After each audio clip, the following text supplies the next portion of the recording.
Welcome to Gowri's கோமுங்க. இன்றைக்கி நாம் என்ன குழம்பு வைக்க போகிறோம் அப்படின்னு பார்த்தீங்கன்னா கண்டங்கத்திரிக்காய் குழம்பு. என்னடா அது கண்டங்கத்திரிக்காய்ன்னு சொல்கிறீங்களே, சுண்டக்காய் மாதிரி இருக்குது, ஒன்றும் காணமே, முள்ளெல்லாம் இருக்குமே அதில் அப்படின்னு சொல்லி பார்ப்பீங்க. எனக்கு பக்கத்தில் ஒரு அக்கா கொடுத்தாங்க. அவங்க இந்த மாடெல்லாம் எங்கள் வீட்டு பக்கத்தில், கோயில் பக்கத்தில், எங்கள் வீட்டுக்கு இடது பக்கமாக பசு மாடெல்லாம் அங்கே மேயும். அப்போது அந்த இடத்துல இருந்து அந்த அக்கா, மாட்டை பார்க்குற அக்கா எனக்கு கொடுத்தாங்க. அந்த அக்கா அதெல்லாம் எடுத்து அந்த முள்ளெல்லாம் சுத்தம் பண்ணிவிட்டு எனக்கு கொடுத்துட்டாங்க. இல்லைன்னா இந்த இடத்துல கத்திரிக்காய் மாதிரியே முள்ளாக இருக்கும். எனக்கு சுத்தம் பண்ணி கொடுத்துட்டாங்க. குழம்பு வைமா, சூப்பராக இருக்கும், நல்லாயிருக்கும், இது கட் பண்ணிவிட்டு இதில் உள்ள அந்த விதையை மட்டும் எடுத்துகிட்டு குழம்பு எப்பவும் போல் அரைச்சி குழம்பு வைங்க, நல்லாயிருக்கும் அப்படின்னு சொல்லி கொடுத்தாங்க. இப்போ நான் இந்த விதையை இப்போ எடுத்து கட் பண்ணி வச்சுருக்கேன். ஒரு காய் எடுத்து பாதியாக கட் பண்ணி வச்சுருக்கிறேன். இப்போ நம்ம இப்படி பிதுக்கணும்னா பாருங்கள், அந்த விதை வெளில வருது இல்லைங்களா, அந்த விதையை எடுத்து நம்ம இப்படி போட்டுட்டு இதை எல்லாமே அப்படி சுத்தமாக எடுத்துடலாம். இந்த மாதிரி ஒவ்வொரு காயிலையும் நல்லா விதையை சுத்தமாக எடுக்கணும், சரிங்களா? நான் இப்போது அந்த இது எல்லாத்தையுமே இந்த மாதிரி கட் பண்ணி அந்த விதையெல்லாம் வெளியில் எடுக்க போகிறேன். அப்புறம் அதுக்கு தேவையான பொருட்கள்லாம் என்ன அப்படின்னு சொல்லி பார்த்தோம்னா, வெங்காயம், ஒரு பெரிய வெங்காயம் கட் பண்ணி வச்சுருக்கிறேன். ஒரு 12 பல் பூண்டு எடுத்து வச்சுருக்கிறேன். ஒரு பச்சை மிளகாய் வச்சுருக்கேன். கருவேப்பிலை, கொத்தமல்லி, தக்காளி வச்சுருக்கிறேன். இது கண்டங்கத்திரிக்காய் உங்களுக்கே தெரியும். தேவையான அளவு புளி ஊற வச்சுருக்கிறேன். இப்போ நம்ம குழம்பு எப்படி வைக்கலாம் அப்படிங்கிறத நம்ம பார்ப்போம், சரிங்களா? இப்போ நான் இருந்த எல்லா கண்டங்கத்திரிக்காயுமே இந்த மாதிரி கட் பண்ணி வச்சுட்டேன். இது எல்லாமே விதை கொஞ்சம் முத்துனதாக தான் இருக்குது. அதனால் எல்லாத்தையுமே நான் தண்ணியில் போட்டு சுத்தம் பண்ணி எடுத்துக்கிறேன். இப்போ நான் மண்பானை வச்சுருக்கிறேன். மண்பானையில் வைக்கலான்னு சொல்லிட்டு ரொம்ப நாள் ஆச்சு மண்பானையில் வச்சு. நல்லெண்ணெய் தான் ஊற்றுறேன் நான். இந்த புளிக்குழம்புக்கெல்லாம் நல்லெண்ணெய் தான் ஊற்றுவாங்க.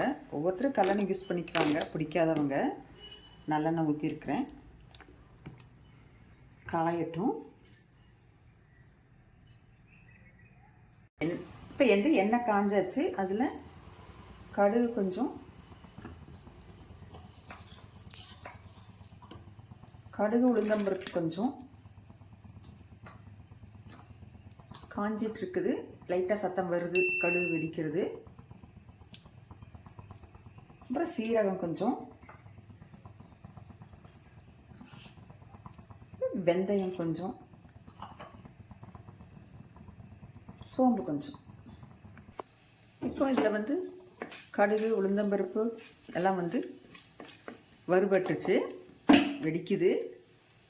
இதில் கருவேப்பிலை, பச்சை மிளகாய், கட் பண்ணி வச்ச வெங்காயம்,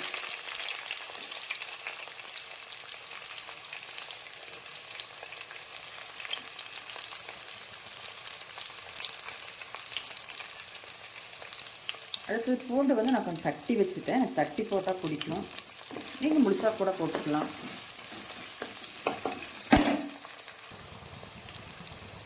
அப்படியே தக்காளியை போடலாம். தக்காளி போட்டு அப்படியே நல்லா வதக்குவோம். கொஞ்சம் மஞ்சள் தூள் போட்டுக்கிறேன்.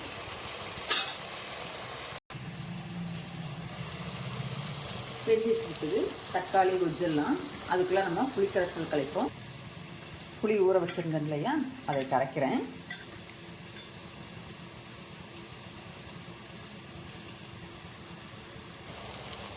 இது கூட கொஞ்சம் கல்லுப்பு போட்டுக்கோங்க. கல்லுப்பு போட்டுட்டு அந்த காயை, அரிசி வச்சுருந்த காய், கண்டங்கத்திரிக்காயை போட்டுக்கலாம். போட்டு வதக்கலாம்.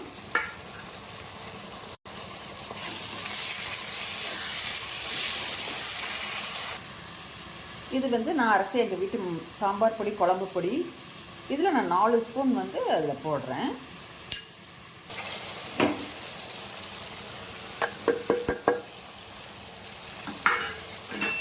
போட்டுட்டு நல்லா கட்டி வச்சுக்கலாம்.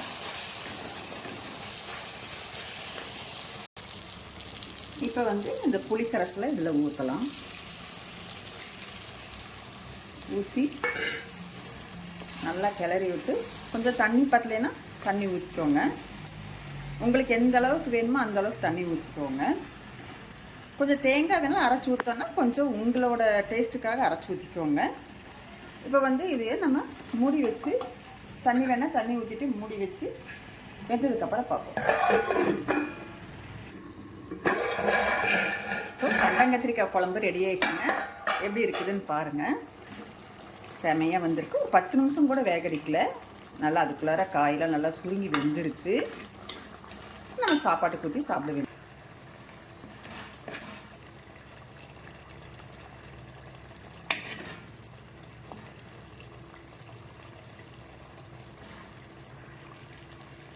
நான் இந்த சாப்பாடு சாப்பிட போகிறேன். நீங்களும் சாப்பிட்லாம் வாங்க. இந்த மாதிரி சமையல் வீடியோ பார்க்கணுன்னா என்னோடய கௌரிஸ் ஹோம் சேனலை சப்ஸ்கிரைப் பண்ணிவிட்டு பாருங்கள்.